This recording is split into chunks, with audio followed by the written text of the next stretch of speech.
Headline at the top of the sports section today, at high schools, winter disappointment, spring uncertainty. The biggest point size or font size on the headline, Rutgers men's basketball, a dream derailed. These are the kind of stories that you can find in today's Press of Atlantic City that I found outside my door in the blue bag. Thank you, Kim Johnson, for placing it there. And our next guest, Mike McGarry, joins us each week at this time. Mike, I feel like we should have played the Grateful Dead there. What a long, strange trip it's been. Yeah, it certainly has been a week unlike any other in national sports and also high school sports, with the cancellation of the state basketball tournament. And, right now the kind of spring sports season basically in limbo, and people just taking it sort of day by day at this point. So let's walk through the week from your perspective. Monday and Tuesday, I assume, were fairly normal.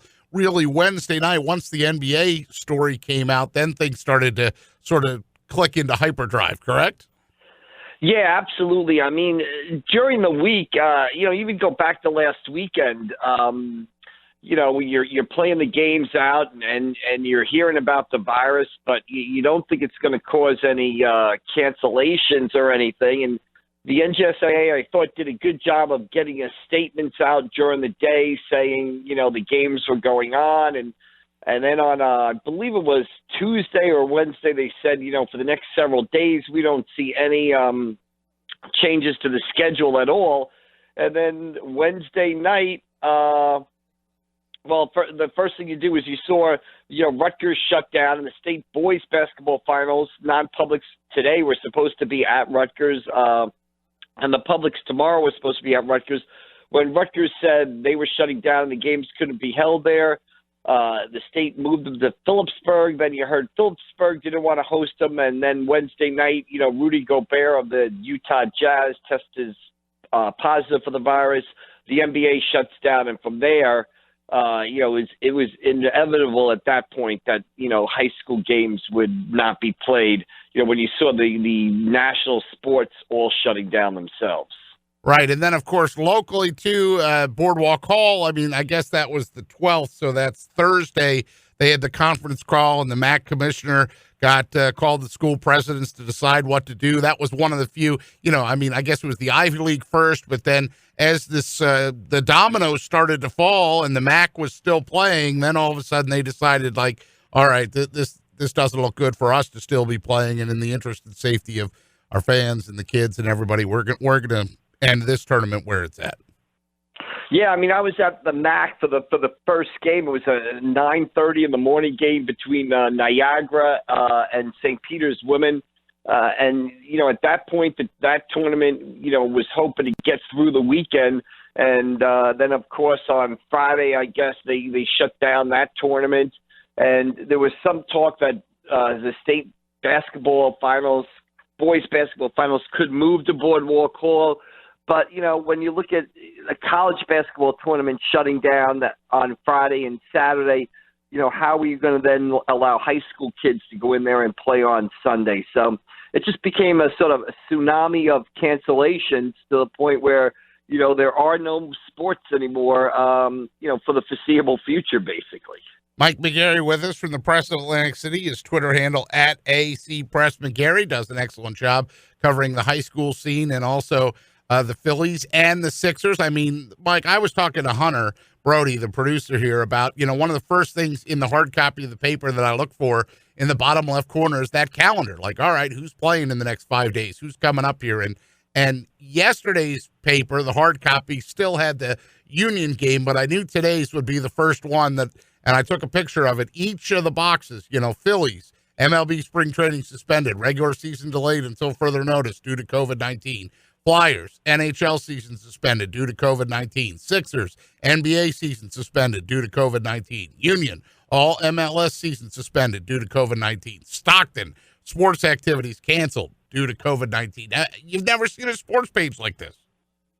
No, the days after 9/11, what was that, about a 10-day, 2-week period that you didn't have sports, but who knows how long this is going to last. From the high school perspective, you have the Cape Atlantic League making a statement where they're going to leave it up to the individual schools to sort of decide whether they're going to practice or scrimmage. But within that, you have other leagues, the Tri-County Conference and the Olympic Conference in South Jersey, deciding that all games and scrimmages are postponed until March 29 or March 30th. Locally, you had Holy Spirit shutting down all activities and athletic competitions. You had Middle Township shutting down until no games and scrimmages until March 30th. And last night, I guess St. Augustine announced that they would be closing for 2 weeks. So you almost see the dominoes start falling towards spring. And my hope now is that, we are able to salvage some sort of spring season. And, obviously lacrosse was supposed to start March 25th, baseball and softball and the other sports April 1st. I don't see that happening, but I hope, if I had to take a guess, maybe we can start and have an abbreviated season May 1st. Maybe that might be the best case scenario right now. Mike McGarry with us. So what was it like for you? You were at the Ocean City West Hampton Tech. You were allowed in as a member of the media. You were in Deptford the other night for that basketball game, and you were tweeting, and I saw some of your highlights. The girls win 50-38, but in front of almost virtually nobody. Yeah, I mean, there were about 70 to, I think there were 70 people, counting players in the gym when the ball was thrown up for the opening tip. And then at any point in the game, it was a doubleheader, so the other two teams came in. So I think at any point in the game, there weren't any more than 100 people in the gym. And Governor Phil Murphy of New Jersey had said that day that I think banned gatherings of 250 or more. So this was under that. And it was at the game, and as I wrote in a column that I did, I felt comfortable. I felt safe at the game, but it just, and at the same point, it just felt like it wasn't right. So, but you could see the Ocean City girls. You could see both teams wanted to win. Both coaches were coaching hard. Complaining about official calls. The Ocean City girls were jumping around after they won and everything. So. It's just a sort of, it's a word that people have thrown around a lot the past couple of days, surreal. It was just another surreal experience in what has just become a daily occurrence like that. As the sports world halted one last basketball game, that's the column that Mike McGarry wrote in yesterday's Press of Atlantic City. And, the three teams, now I've mentioned the three that were still alive, if you will. You have to feel bad, for example, for Wildwood Catholic because of the season they were having and the level of talent that they have on their basketball team. St. Augustine's still alive as well. And then, like you said, Ocean City wins, but that's it. Yeah, I mean, the crazy part about this, Pete, is we've had years where we've gotten to this point in the state tournament and the Cape Atlantic League doesn't have any teams left. They've all been eliminated. But in my 25 years of doing this was one of the greatest tournaments ever by Cape Atlantic League schools. I mean, you had Wildwood Catholic, who was really playing well, beat Rutgers Prep pretty handily the other night in the South Jersey title game, jumping out to an 18-3 lead. You had a Wildwood Catholic team that had legitimate tournament of champions aspirations. You had Atlantic City on a great run, a great story after finishing 10-15 last year, coming back to win a South Jersey Group 4 title. You had St. Augustine kind of beating the top parochial teams in the Olympic Conference, Bishop Eustace, Paul VI, Cannon Catholic, unexpectedly winning a South Jersey title. And you have the Ocean City girls upsetting their rival Mainland in the South Jersey title game, then beating West Hampton Tech to get to a state title. So, I mean, for the Cape Atlantic League, this was one of the greatest high school basketball tournaments the league has ever had. But we'll never know, how it all would have played out this weekend. Mike, I want to loop back to the college basketball for a minute. And, of course, again, on the front page of the sports page today, a dream derailed. Rutgers men's basketball is mentioned. And, we know locally the MAC tournament had to come to an abrupt halt. But they've extended the clock for spring sports and the spring athletes the NCAA has. They'll grant an extra year of eligibility for student athletes who participate in spring sports, but you don't think that's enough. And our producer, Hunter Brody's on the other side of that, so maybe I'll let you guys go a little back and forth. You don't think spring is enough. You think the winter sports should be included as well. Well, I think, for the basketball players, they didn't get to finish their season basically, and I think if for the basketball players, if they are seniors and they want to come back, maybe not everybody would want to come back. If they want another year of eligibility, I think they should be able to get it. I mean, you build towards, March Madness, you build towards conference tournaments, and they had that part of their season taken away from them. Now, I know they played, 20-something or 30-something regular season games, but it's all about March Madness, basically, and they had that part of the season, taken away from them by the virus. I don't think it's any harm if the players themselves want to come, if the seniors want to come back for another year to have another year of eligibility.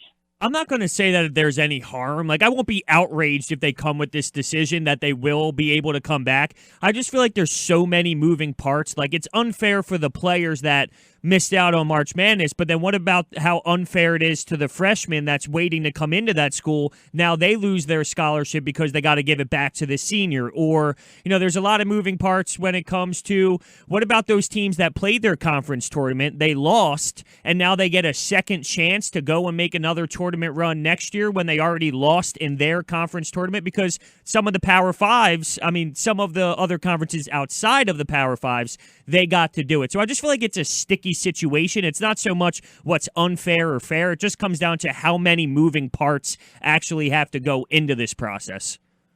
Yeah, I don't know. That's a good point about the other conference tournaments being played earlier in the week. But, I wouldn't take any scholarships away from freshmen coming in. I would just say, you can have however many seniors come back, you can have an extra number of scholarships for a year. I think it's just such extraordinary circumstances. And obviously not every senior is going to do it. Some are going to go to the NBA. Some are going to decide, hey, I want to get on with my life or something like that. So, I don't know how many kids we're actually talking about in a lot of cases, but I wouldn't take any scholarships away from people. Yeah, you could say that senior's coming back, and I'm a junior, and I was hoping to play next year, and now that senior's coming back, and he's going to get in there and play. But you could say the same thing about all the spring sports. Now there'll be freshmen going in there now, and there'll be that senior third baseman. That job would have been open next year. Now that job isn't open. So I just think to give people an opportunity to play. I think it's just the right move at this point, because the whole college experience is being taken away from people, and I'm sure that colleges are going to work with people. You'll have regular students that are seniors, might have trouble graduating and things like that. I think to give people another season, I don't think would be the worst thing in the world. Mike McGarry with us here on the Pete Thompson Show on 97.3 ESPN. So how about some of the other major events? The Masters gets postponed, Boston Marathon gets postponed. It not only is it unprecedented, but there's no playbook for this, Mike. Yeah, Pete, what are we going to do? I watch sports every night of my life. I really don't watch any television shows or something like that. I basically come home at night and watch sports, and now there's absolutely nothing on. You turn on the TV to the channel where all the NBA games are, and they say, no games tonight, and the same thing. And I flipped on ESPN before, and it was like the early days of ESPN. They were showing rock climbing. I flipped on the golf channel. They were showing, the wonderful world of golf from the 1970s, basically. So it's just crazy. And you look at the events that have been postponed, and you can pretty much tell that this is the way it's going to be out through,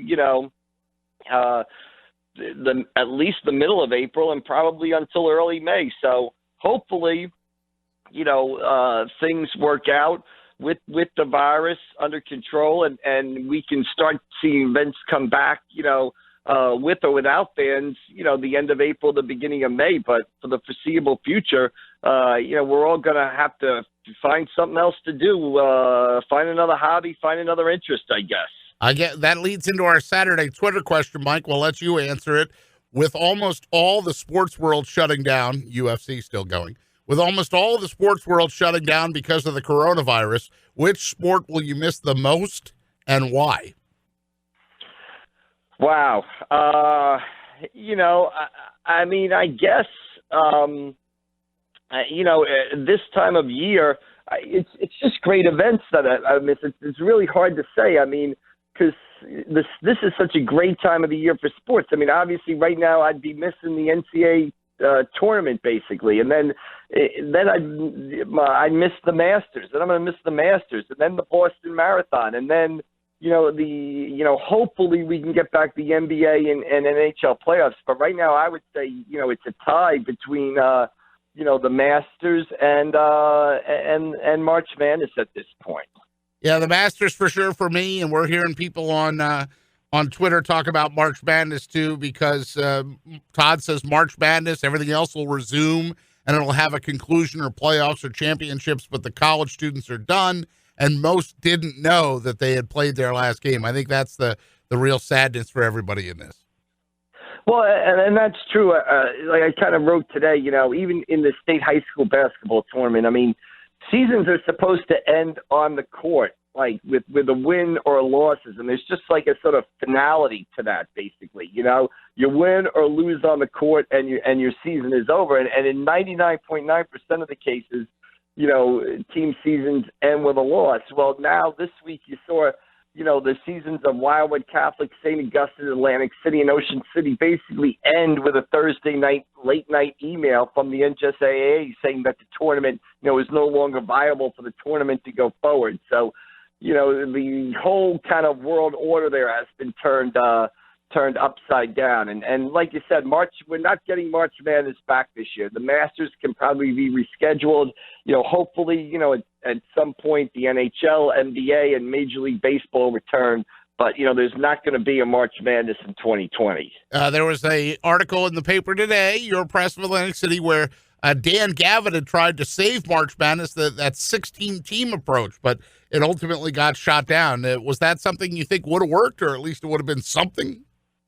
It would have been something, but it would have been hollow, because what's the real charm of March Madness is seeing, the upsets. We love the first 2 days.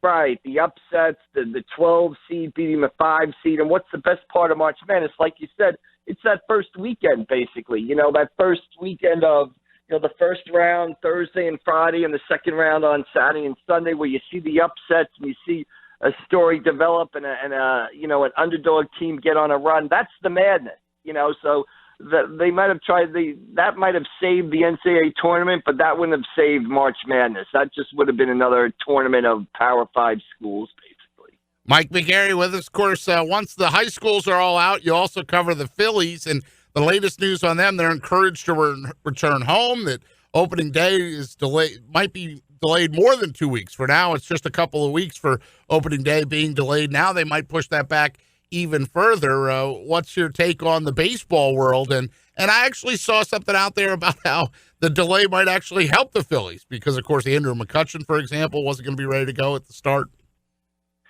Yeah, and didn't Jake Arrieta in the last spring training game walked off the mound, and he was kind of injured, and I guess there's also the theory that the delay could help the Sixers if the NBA returns because it gives Ben Simmons time to get healthy, basically. So, when you look at Major League Baseball and you think about pitchers getting ready to play, again, I just come back to this sort of, and in my own mind here, I just come back to the May 1st date for everything, basically, for high school sports, for, professional sports, and that might be best case scenario, would be May 1st, because I think, it's March 14th today.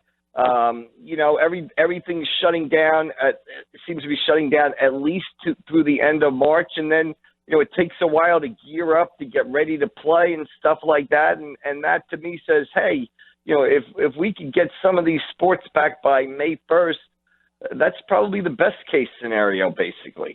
Fingers crossed. Mike McGarry with us each week here in the first slot on the Pete Thompson Show, right out of the gate. Make sure you read his work in the Press of Atlantic City. I say it each week. Subscribe to the paper.